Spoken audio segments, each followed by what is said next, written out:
Shalom, shalom, mes bien-aimés dans le Seigneur. Soyons tous bénis, fortifiés et encouragés en ce jour. Que la paix, la grâce, la bonté de l'Éternel soit notre partage. C'est encore votre sœur, la sœur Esther de la Côte d'Ivoire, et je viens donner un témoignage pour la seule gloire de notre Dieu. Amen.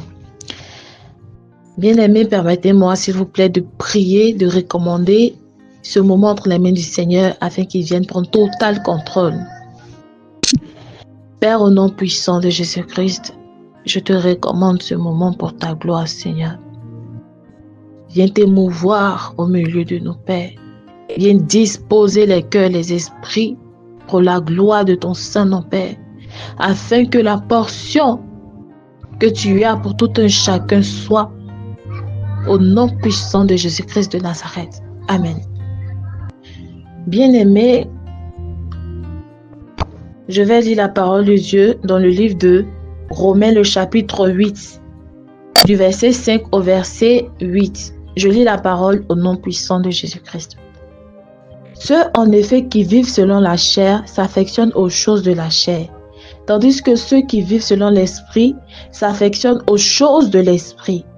Et l'affection de la chair, c'est la mort, tandis que l'affection de l'esprit, c'est la vie et la paix.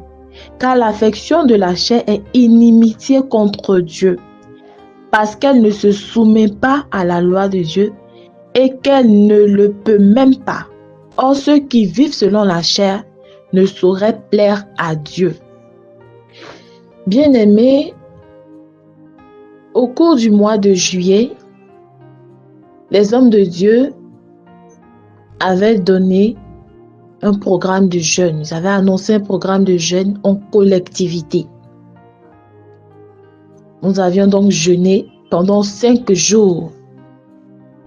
Nous avions jeûné pour que le Seigneur nous dépouille du vieil homme et nous revête de son image.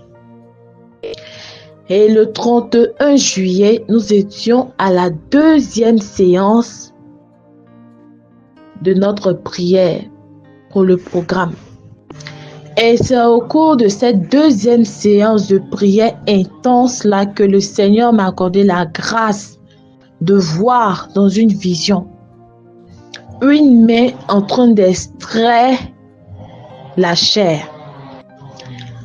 Le sentiment que j'ai eu pendant l'extraction, c'était que cette chair, c'était une chair indésirable. Oui, c'est une chair indésirable qui est en train d'être retirée, en train d'être enlevée. Et cette chair-là, c'était pas une petite chair, c'était une très grosse chair qui était en train d'être retirée. Voilà donc le message, bien-aimé. Nous bénissons le Saint-Nom de notre Dieu. Et je nous exhorte vraiment à faire ce genre de prière-là régulièrement. Il est très important. Que le Seigneur nous bénisse. Shalom. Alléluia.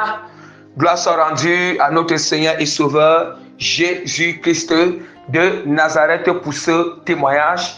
Vraiment à toute la famille, chrétienne, à tous les bien-aimés, frères et sœurs, vraiment en toute humilité. Et si vous me le permettez, je vous redis encore un shalom à nouveau, puisque la servante Esther l'avait déjà fait.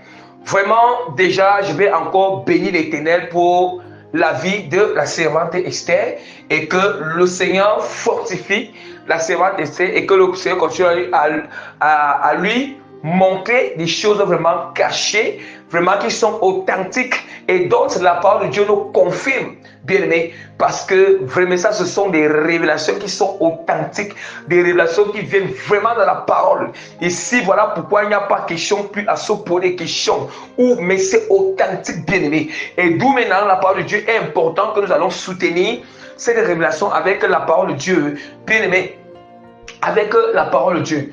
Bien, mais voilà pourquoi, du coup, je ne vais pas tarder. Je vais juste essayer rapidement de souligner quelques mots vraiment qu'elle a mentionné dans cette révélation, dans ce témoignage qu'elle nous a partagé pour la gloire de notre Seigneur et Sauveur Jésus-Christ de Nazareth.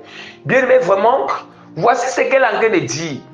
Elle est en train de dire, bien aimé, mais avant d'abord de passer sur ce qu'elle est en train de dire, bien aimé, vraiment, puisque vous avez entendu, le Seigneur vraiment, par sa grâce, par son ordre et son instruction, qui nous avait donné de prendre un jeune bien aimé, mais il ne nous avait pas encore dit le jeûne sera basé sur quel thème, voyez, et par sa grâce, par sa grâce vraiment, nous avons vraiment,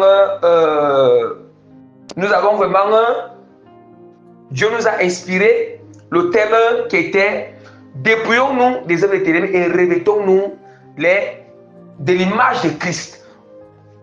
Dépouillons-nous les œuvres ténèbres, c'est encore le vieux homme. Dépouillons-nous du vieux homme et revêtons-nous de l'image de Christ qui est le nouveau homme bien-aimé. Et du coup, nous avons fait un jeûne de 5 jours et comme vous a raconté, nous avons fait un jeûne, c'était la deuxième séance. Mais rapidement, Dieu la révèle. Maintenant, quand Dieu la révèle, voilà elle a parlé certaines choses. Elle dit que Dieu l'a accordé la grâce de voir. Dieu l'a accordé la grâce en la montrant une scène spirituelle, une vision spirituelle à laquelle ou dans laquelle le Seigneur étend sa main dans le corps. Dieu étend sa main dans le corps. Bon, là, c'est comme quelque chose. Puisque nous sommes en pleine prière. Nous sommes en pleine prière et Dieu lui montre quelque chose qui est général. Voilà, général, comment étend la main sur le corps humain, le corps d'un chrétien pour retirer. Si nous sommes en pleine prière, ce n'est pas qu'il a eu ça dans le songe, mais il a eu ça du moment où on est en train de prier collectivement. Voilà, collectivement en ligne. Maintenant, on voit comment le Seigneur retire la chair dans le corps. Or, quand on dit que la chair, on appelle ça une œuvre de la chair. La chair, c'est une œuvre des ténèbres, c'est une œuvre de la chair. Or, nous savons quand on parle des œuvres de la chair, du coup, ça fait référence aux œuvres des ténèbres. Si vous allez dans Galates, chapitre 5, à partir du verset 19 jusqu'au verset 21, il y a les œuvres de la chair là-bas. Bien-aimé, du coup, elle dit que c'était elle a ressenti que c'était une chair indésirable. Et elle dit que la chair là était tellement grosse. C'est une chair qui était grosse, bien-aimé. Oh, bien-aimé. Vous allez comprendre pourquoi la chair là est indésirable. La part de nous demande pourquoi est-ce que c'est indésirable. C'est la part qui va nous démontrer pourquoi est-ce que c'est indésirable, bien-aimé. Et deuxièmement, pourquoi est-ce que c'est une chair qui est grosse. Vous allez aussi comprendre ces choses. Voilà. Vous allez comprendre ces choses. Oui, pourquoi est-ce que c'est indésirable et pourquoi c'est grosse. Il dit que c'était une grosse chair. Alléluia. Bien, mais nous allons ouvrir la parole de Dieu rapidement. Dans Romains 7, chapitre 14. Autant pour moi, Romains chapitre 7, verset 14. Je commence à lire. Nous savons en effet que la loi est spirituelle, mais moi je suis charnel, vendu au péché. Bien, mais avant d'abord de lire Romains 7, il faut d'abord que je lise d'abord d'autres passages. Romains, Galates chapitre 5, verset 24. Je lis au nom puissant de Jésus-Christ. Ceux qui sont en Jésus ont crucifié la chair avec ses passions et ses désirs. Je vais encore relire un autre passage. Romains chapitre 8, verset 13 à 14. Si vous vivez selon la chair, vous mourrez. Mais si par l'esprit, vous faites mourir les actions du corps, vous viviez. Bien-aimés, Ça veut dire quoi? Ça veut dire que lorsque nous venons en Christ, bien-aimé, quand on reçoit le Saint-Esprit, ça veut dire que quand nous recevons le Saint-Esprit, ce n'est pas que directement on reçoit le Saint-Esprit, nous acceptons Christ et le Saint-Esprit commence à nous accompagner. Du coup, ça ne signifie pas que quand le Seigneur va venir auprès de nous, va nous accompagner, ça ne signifie pas qu'il n'y a pas encore, que les œuvres de la chair seront finies en nous totalement. Non, ce n'est pas encore fini. Mais du fait que le Seigneur va nous accompagner, il est là pour nous convaincre. Il va nous convaincre de la chair, les œuvres de la chair qui agissent en nous. Il va nous convaincre du péché. Alléluia. Maintenant, quand il va nous convaincre du péché, il faut que nous croyons, il faut que nous acceptons, il faut que nous reconnaissons. Et lorsque nous reconnaissons, c'est ça qui nous amène.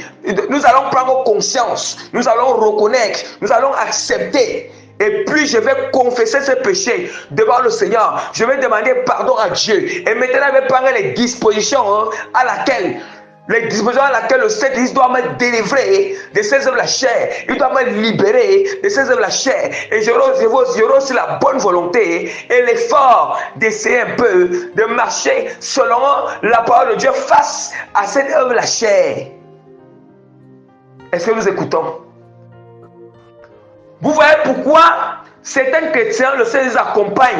Le Seigneur a été avec eux, mais le Seigneur se retire lorsqu'il t'attire l'attention sur quelque chose et que tu n'écoutes pas. Même lorsqu'un chrétien, même lorsque manifestons une œuvre de la chair, c'est parce qu'avant de faire, c'est parce que là, il y avait la chair qui parlait, il y avait le Saint-Esprit qui parlait. La chair parlait et le Saint-Esprit parlait. Ça veut dire quoi? Puisque si la chair parle et que nous écoutons la chair, bien-aimé, puisque bien-aimé, si la chair parle, bien-aimé, et que nous écoutons la chair, ça veut dire qu'on peut aussi écouter le Saint-Esprit. Parce qu'avant que la chair, tu manifestes l'action, avant que tu sois soumis à la chair, avant que tu obéisses à la chair, il a fallu que la chair parle. La chair parle en toi. Et lorsque la chair parle en toi, tu as préféré ce qui est facile. Tu as écouté la chair. Après avoir que tu as écouté la chair, maintenant la chair va te donner le pouvoir. Puisque tu écoutes la chair, tu as accepté ce que la chair t'a dit. Et comme tu as accepté, tu as cru et tu as accepté. Voilà pourquoi la chair maintenant te donne le pouvoir. Un pouvoir, ça te pousse à faire l'action. Et du coup, à faire l'action. Ouais. Et du coup, nous devenons esclaves de la chair. Esclaves. Maintenant, le Saint-Esprit, quand on écoute le Saint-Esprit, on écoute la volonté de Dieu. Lorsque nous sommes face à une situation, si on écoute ce que Dieu nous dit face à la situation là, si on écoute, on accepte, le Saint-Esprit aussi va nous donner le pouvoir d'agir selon sa parole face à la situation. Face à la situation. Voilà pourquoi je vais finir avec Romains. Je vais finir avec Romains chapitre 7. Je commence au verset 14. Nous savons en effet que la loi est spirituelle, mais moi je suis charnel, vendu au péché. On dit que la loi est spirituelle, et si la loi est spirituelle, c'est ça le Saint-Esprit qui peut nous amener, c'est ça le Saint-Esprit qui peut nous amener à mettre la loi en pratique. C'est le pouvoir. Non seulement, on doit d'abord croire au Seigneur comme Seigneur Sauveur. On doit d'abord accepter la volonté de Dieu, on doit avoir la bonne volonté. Écouter le Saint-Esprit, accepter la volonté de Dieu, avoir la bonne volonté de passer à la volonté de Dieu. Et maintenant, le Seigneur nous donne le pouvoir d'agir selon la loi. La loi qui est toujours la parole, les préceptes de Christ. Mais moi, je suis charnel, vendu au péché. Car je ne sais pas ce que je fais. Là, je suis en train d'expliquer pourquoi est-ce qu'il dit que la chair est indésirée. Pourquoi elle a senti que la chair là c'est indésirée. Je suis en train d'expliquer à base de la parole pour vous dire, ça ce sont des témoins qui sont authentiques, des relations qui sont authentiques. Ce n'est même pas à blaguer. Ce sont des relations qui amènent directement au ciel, qui transforment, qui changent. Ce n'est pas bien, mais des à peu près. Lui, car je ne sais pas ce que je fais. Je ne fais point ce que je veux. Et je fais ce que je hais. Tu vois? Car je ne sais pas ce que je fais. Je ne sais pas ce que je fais. Je ne fais point ce que je veux. Tu vois? Ça veut dire que tu veux faire le bien, mais tu n'arrives pas à faire. Je continue à lire. Or, si je fais ce que je veux, si je fais ce que je ne veux pas, je reconnais pas là que la loi est bonne. Tu vois? Et maintenant, ce n'est plus moi qui le fais, mais c'est le péché qui habite en moi. Et ce péché, c'est ça que Dieu retire. C'est ça qui est la chair.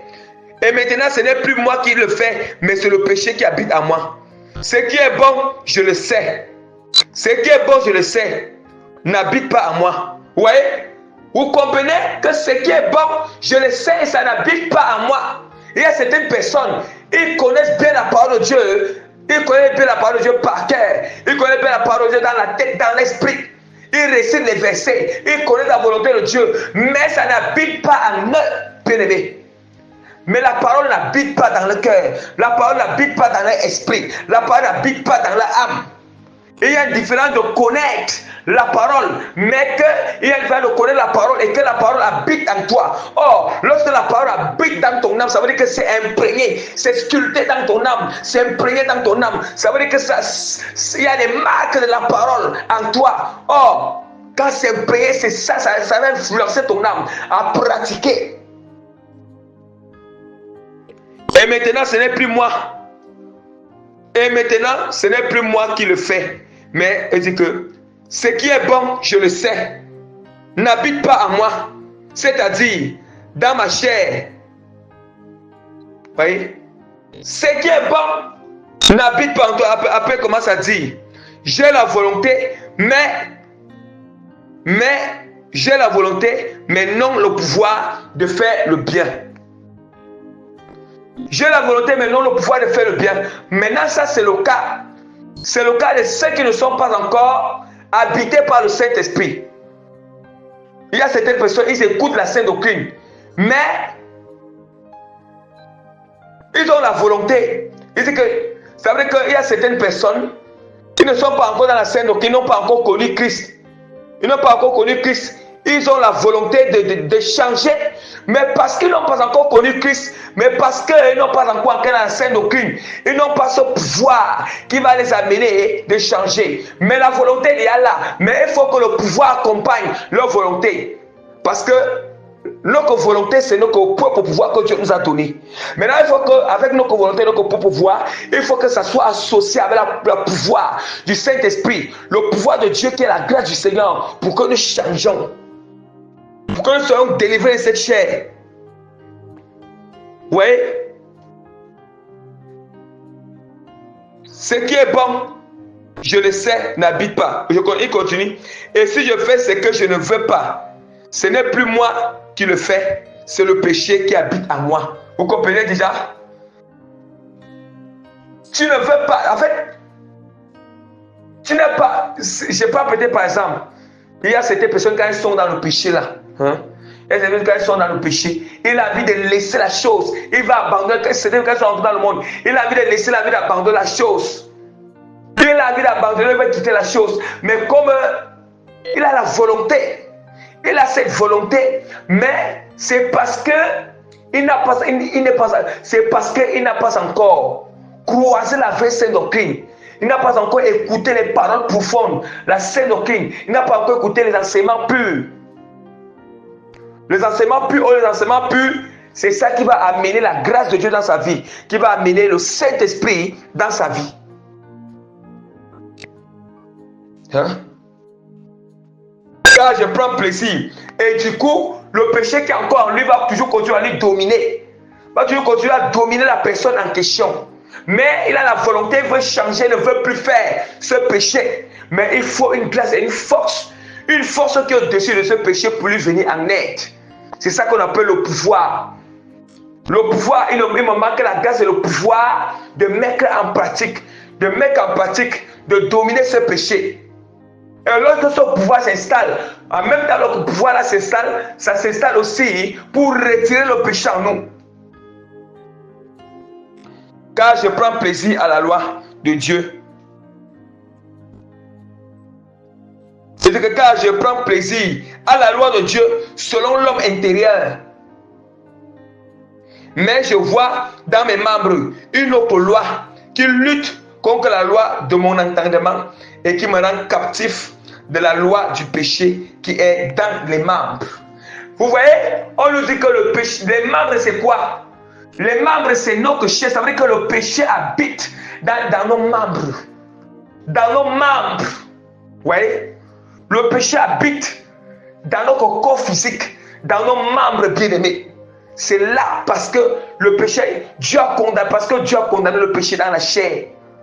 Dans la chair, le péché habite dans nos membres, ça habite dans notre corps. Et maintenant, il dit que comme ce péché habite dans nos membres, c'est ça maintenant que Dieu a étendu sa main pour retirer la chair. Retirer ces chairs dans nos membres, retirer ces chairs dans les membres afin que quoi? Afin que le Saint puisse dominer, afin que l'image de Christ puisse être manifestée. L'image de Christ domine, les attributs de Christ dominent. Alléluia.